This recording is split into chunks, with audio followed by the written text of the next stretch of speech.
কলাপাড়া ও পার্শ্ববর্তী আমতলী, তালতলী ও রাঙ্গামালী উপজেলায় অন্তত 2 লক্ষাধিক মানুষের বসবাস। তাদের চিকিৎসা সেবা নিশ্চিতে গুরুদায়িত্ব পালন করছে কলাপাড়ার 50 শয্যার স্বাস্থ্যকেন্দ্রটি। সেই সাথে সহযোগিতা করছে কুয়াকাটা 20 শয্যার হাসপাতাল। কিন্তু কোথাও যথাযথ মেলে না প্রত্যাশা অনুযায়ী সেবা। বিকাল থেকে আমি দেখতেছি পুরো মেডিকেলে একজন চিকিৎসক।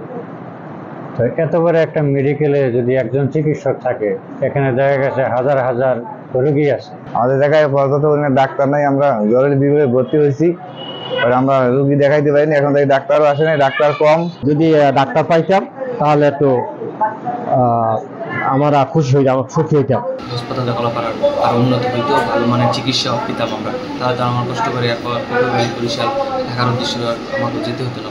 চিকিৎসক ও সরঞ্জামাদি পর্যাপ্ত না থাকায় দুর্ঘটনা কিংবা অনাকাঙ্ক্ষিত ঘটনার শিকার পর্যটক ও স্থানীয়রা উপায় না পেয়ে এখানে আসলেও যথাযথ চিকিৎসা দিতে না পেরে ডাক্তার নিজেই পাঠিয়ে দেন জেলা ও বিভাগীয় স্বাস্থ্য কেন্দ্রে।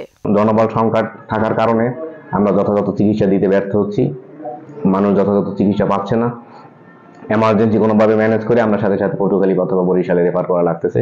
চিকিৎসা সেবা নিশ্চিতে শূন্য পদ পূরণে ঊর্ধ্বতন কর্তৃপক্ষকে অবহিত করার কথা জানান এই চিকিৎসক। 36টা পোস্টের এগেইনস্টে 10 জন কর্মরত আছেন, যে কারণে আমাদের স্বাস্থ্যসেবা বিঘ্নিত হচ্ছে। আর প্রতি মাসে আমরা ঊর্ধ্বতন কর্তৃপক্ষের কাছে প্রতিবেদন দিয়ে থাকি এবং জরুরি ভিত্তিতে যদি কিছু ডাক্তার পদায়ন না করা হয় তাহলে আমাদের স্বাস্থ্যসেবা ব্যাহত হয়। জানা যায় সেবা নিশ্চিতে কলাপাড়া ও কুয়াকাটার 2 স্বাস্থ্য কেন্দ্রে 36 চিকিৎসক পদের বিপরীতে আছে মাত্র 10 জন চিকিৎসক। আর গ্রামীণ পর্যায়ে নারী ও শিশু স্বাস্থ্য সেবা নিশ্চিতে 50 জন স্বাস্থ্যকর্মীর বিপরীতে আছে 18 জন। আফরিন পপি, মোহনা সংবাদ।